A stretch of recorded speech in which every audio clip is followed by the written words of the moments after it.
led by Mr. O'Brien. Allegiance to the flag of the United States of America and to the republic for which it stands, one nation, under God, indivisible, with liberty and justice for all. Roll call, please. Mr. Amendola? Yes. Ms. Amendola? Yes. Mr. O'Brien? Yes. Mr. Phillips? Yes. Mrs. Post is absent. Ms. Wexler is absent. Mr. Hayes is absent. Mayor Bloom? Here. Solicitor Daley? Here. Mayor Luigi? Yes. And Ms. Meredith? I'll entertain a motion to approve the bill list and amendment of June 9th, 2014. Madam President, just one housekeeping matter Yes. beforehand. Was there, at the last meeting in May, was there an executive session held after? No. Or there was not? Okay. And there's no announcement? or Correct. anything? Okay, fair, that's fine. Good. So I'll entertain a motion to approve the bill list and amendment of June 9th, 2014. So moved. Second. Any discussion? Roll call. Mr. Amendola? Yes. Mr. O'Brien? Yes, with the exception of 400.11. Mr. Phillips? Yes. And Ms. Amendola? Yes. We will not be approving the minutes at this time. We'll move that to our next meeting. And now we'll move on to citizens' comments. We have one citizen that has signed up for comments, Pamela Twist. If you'd like to come up to the microphone, and if you would state your name and address, and please limit your comments to 3 minutes. I also have neighbors with me who would have signed in if the sheet hadn't been taken, they got here. Oh, okay. You can consider them later. Thank you. My name is Pamela Twist, and I'm at 639 Clearview Avenue in Crafton. I'm on the corner of Clearview and Sterrett, a house a lot of my neighbors refer to as the old Schuster house. And the reason I'm here is to request a traffic study of Sterrett. We moved here in 2003, my husband, myself, and our child, and I spent 2.5 years working with my husband studying different communities. And we chose Crafton because we thought it would be a great place to raise our family. We checked the traffic on Sterrett before we moved here because we knew we were on a corner lot. And the traffic at that time is nothing like the traffic today. And I'm very concerned about my child's safety and the safety of all the other children who go to school and come home from school every day. They go down Clearview Extension to get to a bus stop, then come back. If any of you have gone up Clearview Extension, you know people race up and around the bend. Just this weekend, I was in the car with my son, and we were coming home from baseball. And as we came around the corner from Clearview to Sterrett, we swung wide to make sure we wouldn't hit anybody, because people often almost hit us there. And to make my left turn into my driveway, a car swerved around me to pass and almost went right into my fuel tank. That would have been a really disastrous accident. So that's why I'm here, and I'd like somebody to take the time to look at traffic flow on that street, because it's not safe. Okay. Mayor Bloom, would you like to address the comments? We've had emails from residents in that area. I've had the officers up there watching traffic and issuing citations as being a traffic study could be ordered by the borough, but the recommendations would be there's a stop sign at every intersection, as it is right now. So we can't put up any more stop signs. As far as speed goes, I did address this. Pennsylvania is the only state in the country that the police can't use radar. So what you need is what we use is VASCAR. And unfortunately, the distance between stop signs is not enough to get an accurate enforceable speed. I mean, you could get a speed in that area, but it would be hard pressed to get get speed. The distance, minimum distance required is 100 feet. So if you would, let's say, would use Hall Avenue to Sterrett Street, or Sterrett Street to Clearview, to get that accurate speed reading and to be at 36 miles an hour. Okay, you have to be 11 miles over in Pennsylvania with the local police. You have to be 11 miles. So 36 miles an hour is, would be pretty hard to do, to get that between those two marks, because let's say just, if somebody takes off from the corner of Bar headed down to Sterrett, and they nail it, okay, to get up to speed, to clear this next marking in that 100 feet, to get 11 miles over the speed limit would be hard pressed. I know the cars look like they're flying up there, and I've had the officers up there, but as far as enforceable at that point, it's right there, it's not. If the state legislature, and there is a bill in the House to finally come off Pennsylvania's archaic rules and give us the opportunity to use radar, there you can use it at 6 miles an hour over the speed. So that would make it 31. Urban speed limits by the vehicle code is 25 miles an hour, except in parks and playgrounds and schools. Okay? So reducing the speed limit is not, let's call it from what I've read now, it's been a while since I retired, but it's not a viable option because you have to be, the state law says 25. Then the suggestion about speed bumps has also come to play. I'm currently proposing that for the area that's going to be paved on Crafton Boulevard between Steuben and Broadhead Road, which is in the back of the park in the sled riding area. We haven't come to, the council hasn't come to a discussion on that item as of yet, but the neighbors down there are going to be concerned once that's, because the cars will be speeding in that area. So I'm asking, I guess I would ask you that if we did a traffic study, what would we hope to gain from that? I would hope that if you see the volume going through, that you'd see the advantage of doing what our neighbors in Green Tree did, where they've recently reduced to 15 and have speed bumps in place. I know exactly where you're talking about, because I went there and I took those pictures and I presented them to council, that these are installable speed humps that are on the road. And if you go into the, technically, they're not permitted on a street, but the people on those streets would like to have them there. So that would be council's purview to install. We can't limit the traffic, other than Lord knows the people that live up there, when these tractor trailers get off course down here at Poplar and Noblestown and end up being on Sterrett Street. You know, we could deal with that under the truck laws. Right. But you know, if council would say, would go with, you know, reducing the posted speed limit to, let's say, 15 miles an hour installed speed humps, it would be, in my opinion, an issue that would go before if somebody fought a ticket that was given to them, or somebody damaged their car, what's the borough's liability, you know, with that?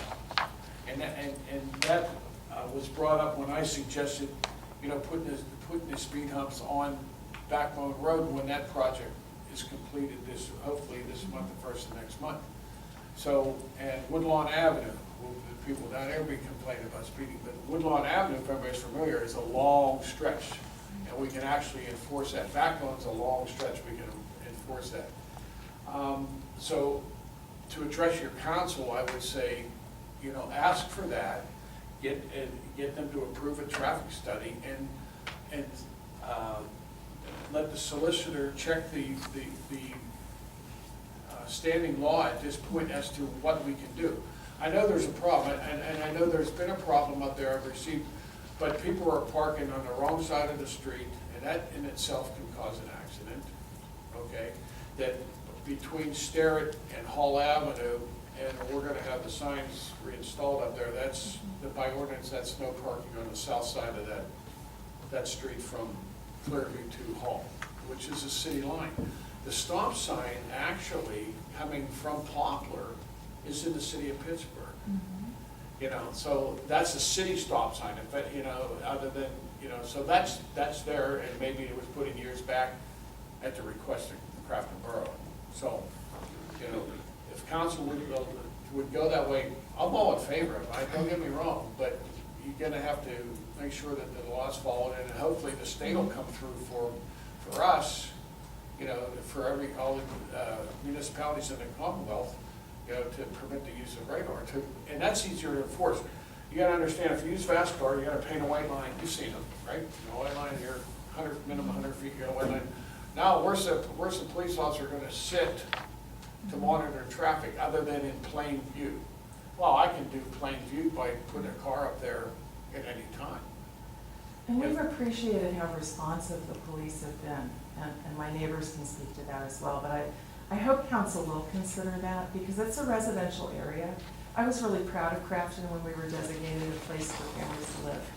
You know, one of the best places in Pennsylvania for families to live. And it's a great thing to be a place people want to go to as a destination. I don't think there are many advantages to being a pass-through, and that's what Sterrett's become. Thank you.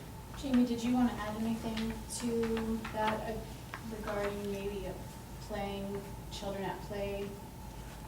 We are going to install both the non-parking on the opposite street side and a children at play sign as well.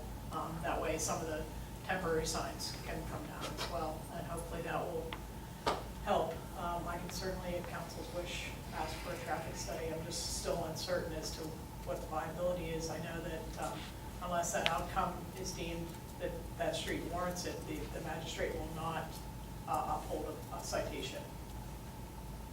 We've already spoken to that regard. So,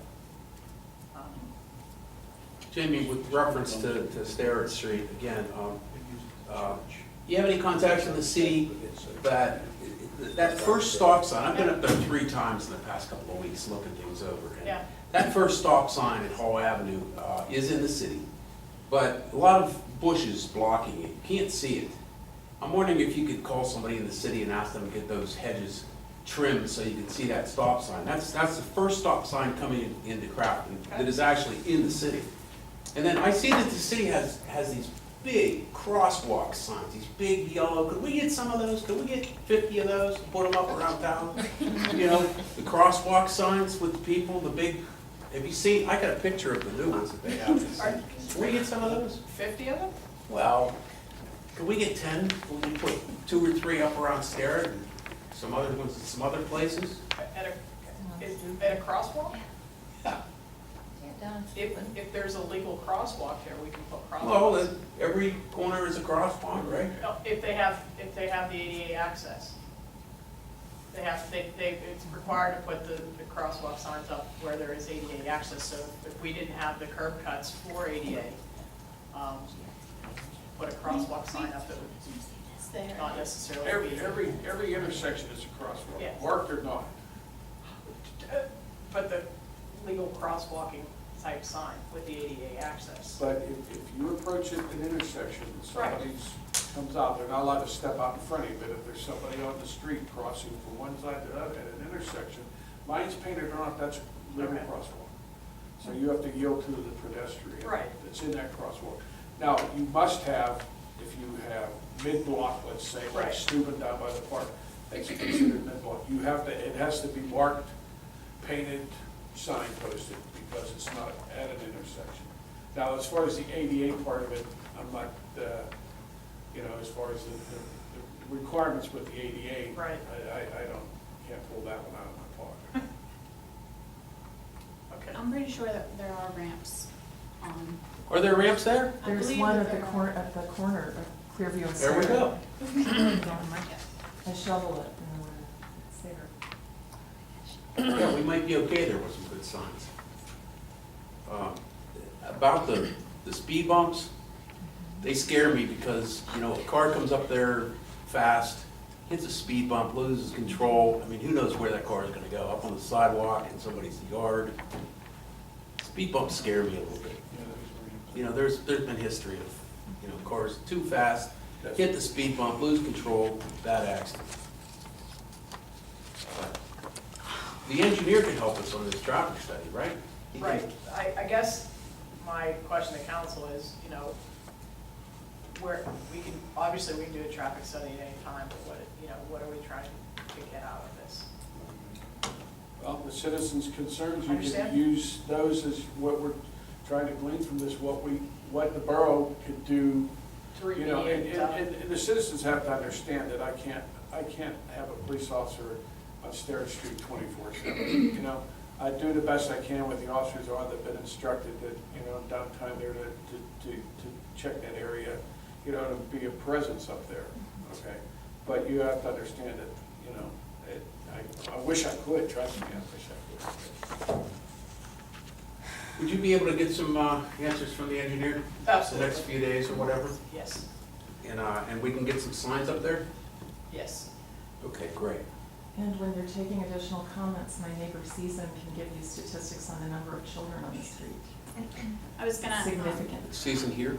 Yes. I was gonna ask if there were any additional citizen comments that you could add to what Ms. Twist had to say. Okay, now? Mm-hmm. Okay.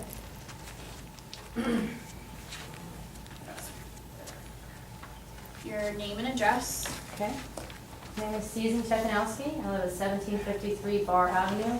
I'm right on the corner of Sterrett and Bar, so when our house was built, it was a dead-end street. And it was opened up to traffic, I'm not sure when, but I know that when our house was built, there was no through traffic. So our entrance to our house faces Sterrett. So getting in and out means I have to get my kids, if I park there, in and out of the van right there. And that's, so that's kind of like why I'm here. I love where I live, like I love my house, I love my neighborhood, and I love the location, being close to the city. But the reason I'm here is because my daughter was almost hit twice in the space of 10 minutes on Sterrett, between the stop signs. She's 4, so running out in front, like not at the, there's no painted crosswalks anyway. But running out there, I worry about her, but I shouldn't have to worry about people going so fast between the stop signs. It's 400 feet between Hall Avenue and Sterrett. And people sometimes, if they're speeding, they just blow the stop sign right through it. So I shouldn't have to worry about people going fast between the stop signs. I should have to worry just about my 4-year-old not being smart and crossing when there's no crosswalk. So that kind of spurred this on for me because it was within the space of 10 minutes and people just don't care on that street. So I think the biggest problem we have on that street is I think we have the speeding issue. Like, you may think people can't get too fast between the stop signs, but they most certainly do, and they most certainly can. And they do it regularly, and usually in the morning they just blow straight down the street through all the stop signs, they don't care.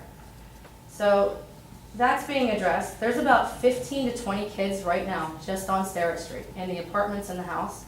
If you count Bar Avenue and Sterrett, there's like 40 kids. And at this point, they're all getting to the age, including mine, where they're crossing that street to play with each other. So it's a major concern to me, as I let them go, that they can cross there safely. And if people are not going to stop at the stop signs because they really don't care, then it's a major issue.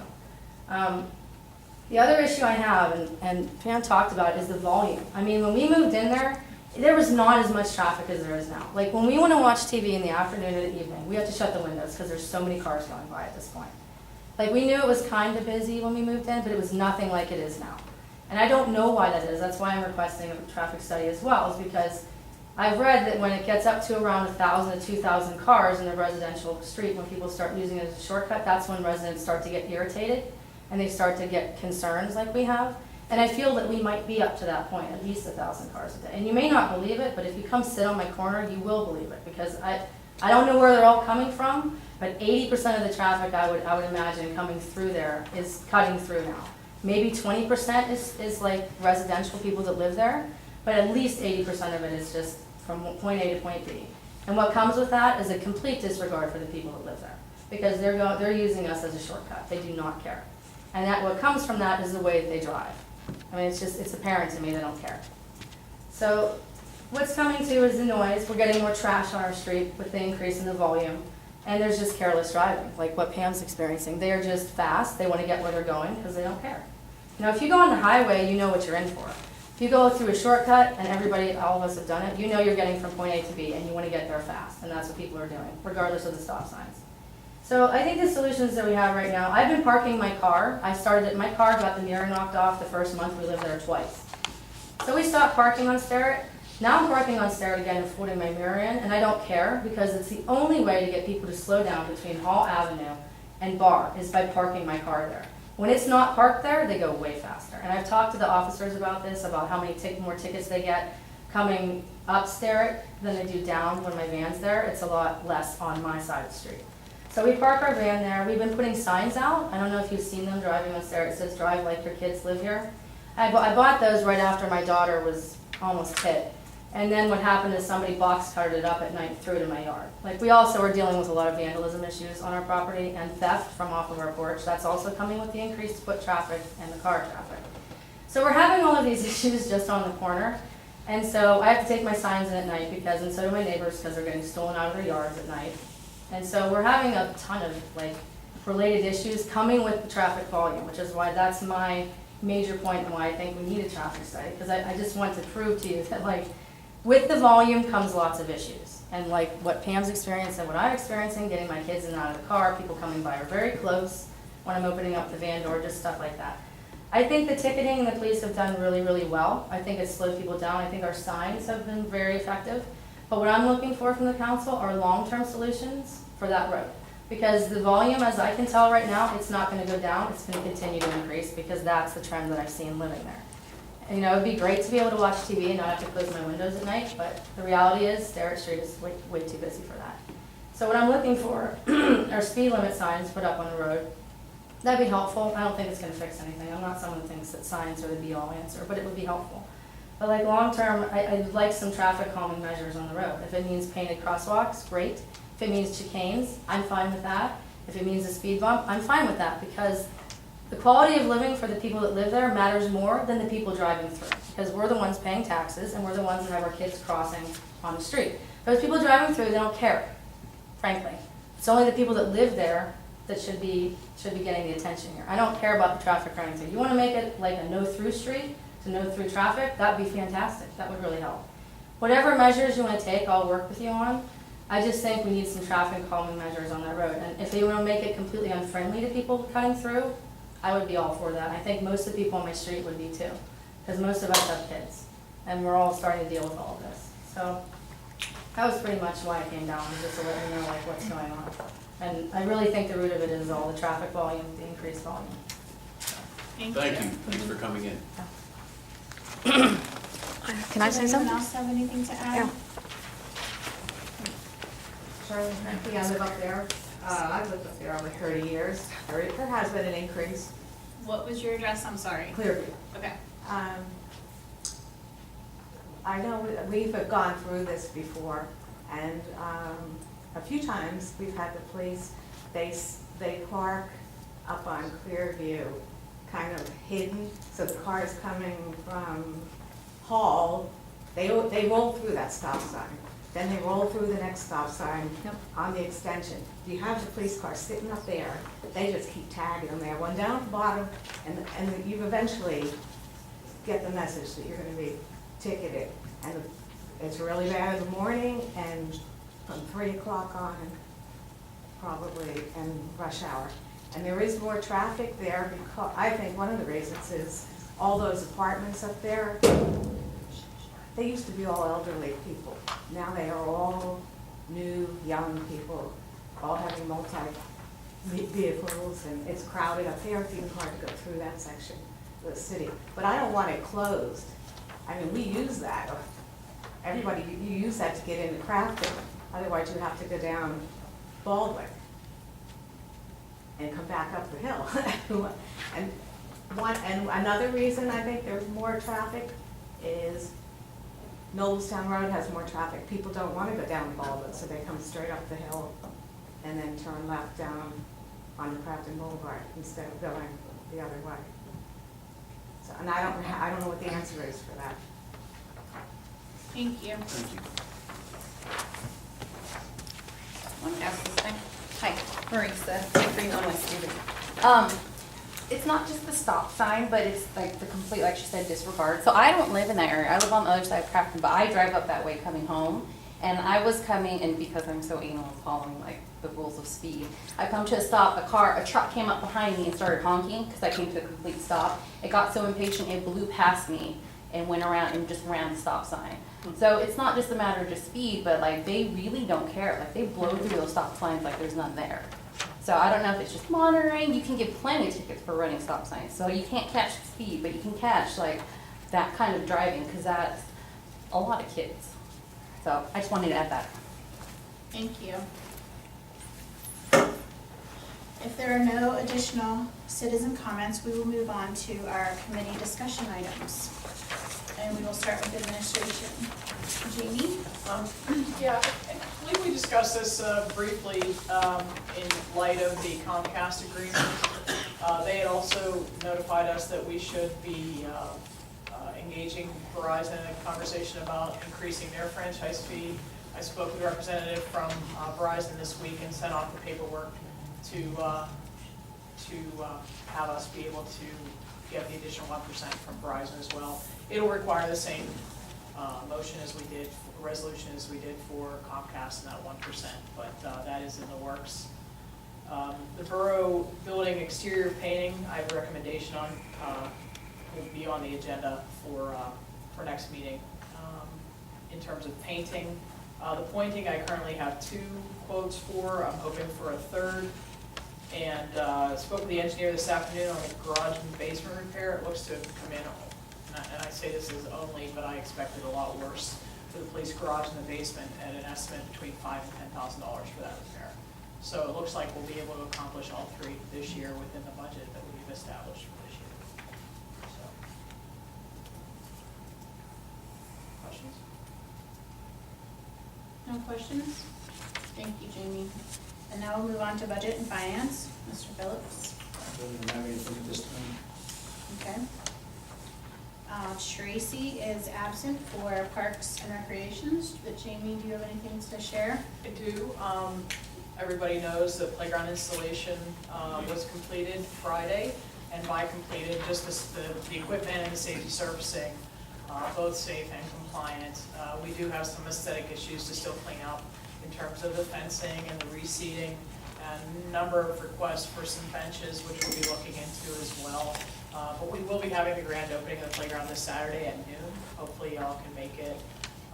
Just a light sort of christening of the playground and opening, and maybe some food and music soon. So Mayor's gonna cut a ribbon. I believe the mayor is going to be cutting some other thing. Help you cut the fish off. That's what I thought. We definitely need to cut a ribbon. Well, we will be. The president will be there on Saturday, and hopefully the rest of you can do so as well. Yeah, you should cut a ribbon, sure. Okay. So, that's that.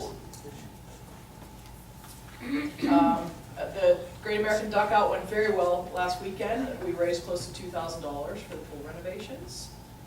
Have a request to change the gala Under the Stars from July 18th to August the 9th in order to just do a little more planning and have a little bit more time to get that together. And that's on the agenda for later this evening. And a request to do a pool barbecue fundraiser on June the 22nd. Thank you. Any questions? We'll move on to Public Works, which is Joe and Jamie. Would you also like to speak on that? On the hook tonight, I really, I have a few things on my manager's report as they pertain to like roads and whatnot. So. Okay, then we'll move on to Public Safety with Mr. Amendola. Just a couple of short things. I guess the fire department has been in touch with you Yes, about this fire department inspection. yes, We need to draw up some ordinances and get that rolling because of that situation in Rossett Farms. We correct. can't have that happen here. But I think the fire department did have inspections years ago under an ordinance or whatever, and kind of just like fell behind. So I think it's a matter of Mr. Morgan getting his certification again. He and I spoke about that probably about a month ago. And he has to have that certification to be able to go and do those permits. Yeah, and I'm wondering about his hours too. He only works 15 hours a week, part-time. I wonder if council would consider giving him a few more hours so he can get a few more things done. 15 hours a week for the ordinance